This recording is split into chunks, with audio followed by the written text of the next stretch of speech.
As many of you know, I've been actively chipping away at One Piece for like 2 years now, maybe a little longer than 2 years, because I really wanted to get into the hype. I wanted to feel what One Piece fans feel, where it's talked about as one of the best pieces of fiction ever written in the history of our species.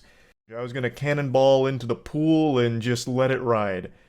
And man, what a laborious, slow journey it has been. So, we're just gonna go through the full thing. I just finished the Skypiea arc, so I'm just gonna cover all. Like, example, Sanji. Sanji's just like girl crazy, always fucking hearts in his eyes, auga, auga, and like for the entire duration of his character arcs through Skypiea. Now, post Skypiea, or getting to post Skypiea, I feel very differently about him now. I feel like he's going in a different direction that is more interesting. Zoro is a character that I liked from the beginning and I like more now. But he very much is just like stoic, beat ass, eat ass, kind of cool shonen character. He has Luffy, on the other hand, has not changed one fucking bit, and I find a lot of his character traits extremely grating. In Skypiea, I could not stress how much of a headache it was every time they went to Luffy in the belly of the fucking snake. He spent like 40 episodes in the snake's belly going, "This is a weird cave. This is a weird cave. Such a weird cave. Gum Gum Gatling on the cave walls. I'm gonna bust out." For 40 fucking episodes until other members, Nami and them get in there and like lead him out. It's just Luffy's character I am still not fully sold on. I don't really enjoy Luffy. That no bad guys die. Uh, like even from the very beginning, Don Krieg. They hype up Don Krieg. He was kind of shit, obviously, but I mean, it was early on. I understand it's going to be difficult to make a cool villain. In fact, Mihawk was the cool part of this entire section. Mihawk coming in during the Don Krieg moments.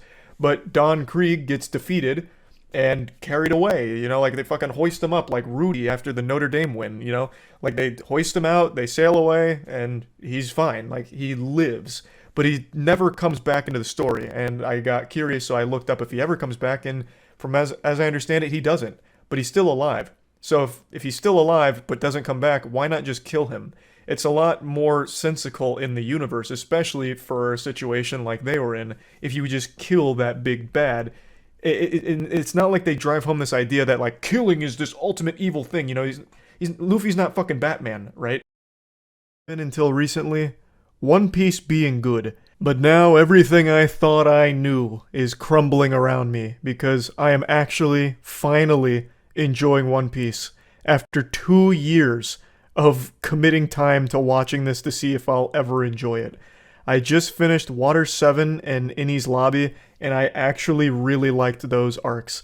Now, typically, this is a video I would post on my second channel, Moist Charlie Clips, because that's where I've been updating people on my One Piece progress, and it's also just a channel where I've been posting a bunch of other weird shit, so go subscribe to that channel, it'll make you more attractive. But the reason I decided not to put it on that channel this time is because this is such a pivotal moment in my anime viewing career. There's a very popular meme about like, no bro, you have to give it like 9 seasons before the show gets good. You have to watch, 400 episodes before you start to like it. You just have to invest the time in it to really get the payoff. And my god, that couldn't be more true for One Piece. It took me 300 episodes to finally get to this point. That's not exactly, that's not nothing. That's a long time spent of not enjoying something before you start liking it. Eating vegetables before you finally get to the main course that you wanted to eat. So I understand why people don't usually subscribe to that belief, like it's not worth investing that much time into a show you don't even like until like 300 episodes in, where you get like hypnotized into liking it maybe. I get it. But for One Piece, you know what? I'll just say it's been worth it. I'm not conceding on any of the points I ever made about the previous seasons prior to Water 7, because I still think the pacing was glacial and bad. The outright refusal to actually kill any characters outside of flashbacks was cowardly and takes a lot of the wind out of the sails of stakes. Stan Luffy, he's my least favorite character, and now after finishing Enies Lobby, he is still my least favorite character. This fucking goober only has 2 modes. It's stupid, and then stupid and hungry. And then I guess a third mode when he's fighting. And then he's, at least he's not being annoying. Like, he's just a fucking grating character, and as I understand it, you either love or hate him, and unfortunately, I'm on the hate him side. I do not like him. Are still here. I still fucking hate how nobody dies. Nobody dies in this show outside of a flashback. Only when they're doing flashbacks do they have deaths so far. There's no real integral character deaths or really emotional moments so far. The biggest culprit, the biggest crime, and this was an affront to God when it comes to bad writing, is in the Alabasta arc when Pell takes like the nuclear bomb that's about to blow up Alabasta, flies it up into the sunset in order to sacrifice himself, a noble sacrifice, completing his character arc perfectly, and he does that. Bomb blows up. Everyone's expecting Pell to be dead because he just ate a goddamn nuclear bomb for breakfast, but then he's not dead. He's still alive. He still lives because they don't kill anyone off in this fucking show. But overall, Water 7 and Innie's Lobby have done wonders for making this show enjoyable. The villains are much more interesting here. It's introducing a ton of new, deeper underlying issues that are going on in the world around them, even outside of the immediate problems. The overarching plot continues to get bigger in the scale and scope of it, so it's just finally being fucking interesting, and not just a slog or a tedious chore to get through. The reason it's taken me 2 years to even get this far into the show is because I would constantly fall asleep throughout these episodes. So it would take me like a month, 2 months, or even sometimes 3 months to finish a single episode, because every time I'd put it on, it would put me to sleep. It was more effective than NyQuil. Like, some of these episodes in the other arcs were just so meaningless and so boring. Like, I wasn't invested in it. And they made a live-action anime series that wasn't utter embarrassing trash that's poisonous to the human eyeballs. The live-action One Piece is very impressive. I didn't think it was possible. I thought we'd discover faster than light travel before we discovered how to make a live-action anime that doesn't suck shit. But boy howdy was I wrong. So, I want to give my full thoughts on the One Piece live-action series on Netflix, but before I do that, I'd like to just quickly announce I finished Fishman Island. Thanks to the One Piece card game, it motivated me to finish fucking god-awful Fishman Island. What was so bad about it? Oh, you know what? Here. I'm going to be opening some One Piece cards here in a minute anyway. Might as well talk about Fishman Island and everything I hated about it. Fishman Island takes everything that One Piece was doing really well in Marineford and wipes its whole ass with it. The Fishman Island arc is a tedious chore to push through, and it is unwatchable without One Piece.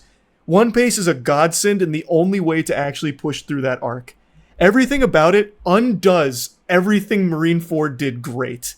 It is truly a wash. Like, it is trash. And it's so insulting that it's a really important arc because of, like, Shirahoshi. But my god, so... Island... It super sucks. Did you like Skypiea? Fucking hated Skypiea. I did not like Skypiea at all, which is apparently another extremely important one to the overarching story. I thought Skypiea was trash, Fishman Island is worse. What's your favorite so far then? Marineford. Not close. Not even close. Do you count Impelled Down with Marineford? I do, I kind of put them both together. Arcs are just downright inhumane to sit through, like something Guantanamo Bay would subject you to. Like, there are torturous methods here with some of these arcs, like Fishman Island. Heaven forbid, we'll get into that in a moment, we'll get into the weeds, but like, having someone sit down and watch Fishman Island is like torture Jack Bauer would subject a terrorist to in 24. It's rough. But hey, you don't get muscles like these without eating some of your vegetables, am I right? So I've been pushing through. I've been fighting off the sleep because trust me, with some of these arcs, it is hypnotic. It is almost impossible to not fall asleep through some of these episodes. But I did it. It's like listening to a Jigglypuff song for a couple of these episodes, but I still endured. And now, I'm happy to say I am halfway through Dressrosa. I'm reading One Piece a lot. I was very harsh on Luffy in the last video I made here, but I've really warmed up to him significantly since Marineford. And even even in Fishman Island, I actually thought Luffy was great. I was very harsh of Luffy as a character, and I'm not going to just rehash what I said there, but I really think since Time Skipped, he has grown a lot. Like, he still has the exact same quirks and the same personality and everything, but as a character, I really think he's significantly more interesting, and he's not just so two-dimensional, at least not the way I viewed him beforehand. So, I loved Impelled Down in Marineford. Bold-faced lie. I have been using One Piece the entire journey. I truly would not recommend to my worst enemy to try and watch this show without One Piece or Onigashima paste because there is so much fat that gets trimmed in these to make it so much better. So some of the arcs people really didn't like from the anime, like Punk Hazard, I actually enjoyed because I watched it through One Piece, which made it much tighter, much snappier, put a smile on my face. I got all of the juice without any of the pulp. And I really appreciated that. So that's my little pro tip for anyone out there that wants to follow in my footsteps with this path I've carved watching over 1,000 fucking episodes of an anime. Spoiler alert, I fucking love it now. It was a brutal journey in the beginning. I had to really push myself to get through it, but with my iron will and resolve, I was able to persevere and get to the greener pastures. A lot of people call it Stockholm Syndrome. I just call it an acquired taste, and my taste buds began to be a little more refined, and I appreciated it. Also, I just think the show's quality improves drastically 300 episodes in. Now, first, before diving into this, I want to thank the sponsor. I haven't finished Egghead. But I think Dofi, best villain in One Piece, hands down. And another thing that helps with these later arcs, these later episodes, is the animation is getting better. It's becoming more popular, it's getting more money, so as these seasons were coming out, they had more budget, and they put more into it, and you can start to see it. So the fights are flashier, the animation is smoother, it pops more, it's more vibrant, it feels a lot better to watch. So I really think One Piece is a show, and I know this is a cliche, that if you give it a try, there's a good chance you might not like it, but if you stick with it, there's a good chance you will like it. I mean large, I'm talking fucking Wumbo double D titty take, that One Piece is one of the best written pieces of fiction ever conceived. The depth of this show is unreal. It doesn't happen as much in the later seasons, so he's a lot better. Now I like Luffy. I enjoy Luffy a lot. He is front and center, especially in Wano. Better. So those are my overall thoughts on the show, but I want to get specific on Wano since that's the one that I have been in for a long time. It's also the longest arc in the series. It goes for a long time. I will say, biggest critique of it drags. Even using One Piece and even transitioning from One Piece to Onigashima paste, it still does just drag. And I know this has kind of become infamous. There is just a chase that lasts for like fucking 40 episodes. I don't know how many episodes it lasts, but like there is one group of characters. I'm trying not to get into like big spoilers. To finally stop getting bombarded with the question of why I didn't like One Piece. I started this journey 5 years ago, which feels like the blink of an eye now in the grand scheme of my One Piece journey, because I had tried numerous times to get into it and just never fell in love with it. But every time I would stream, I'd always be getting the question about, what's wrong with you, Charles? You gotta screw loose to not like One Piece. So I started it out of spite, and I gotta tell you, sports fans, the first year or so of that journey, for the first like 200 to 300 episodes, were brutal. Trying to stay awake watching those arcs was a more difficult boss battle than trying to kick a heroin addiction. It was tough. But I pushed through, I persisted, and I've been giving you steady updates like once a year since, because after about 300 episodes, I did fall in love with One Piece. Experts may call it Stockholm Syndrome. I call it just objective improvements in the show itself, most recent arc. But anyway, overall, I love One Piece, like I said. I think the show offers some extremely high highs, but with that comes some lows as well. In particular, Fishman Island. That is my least favorite arc in the entire series. I hated that. That was a slog to get through, and I found so little to like about Fishman Island. And I know I've followed in this order. My favorite arc is Marineford, followed by Enies Lobby, followed by Dressrosa. And the more thought for the longest time throughout this series, my favorite character was Zoro. But now that I'm finally caught up, it's still Zoro. It was then and it is now. People like to... Let's now dive into Egghead. So when I was first watching Egghead, I was a pretty vocal Scrooge on it. I didn't really love the first half of the Egghead arc. The second half, however, significantly better and much more invested. I think the second half of Egghead has been really, really, really good. First half, bit of a snoozer.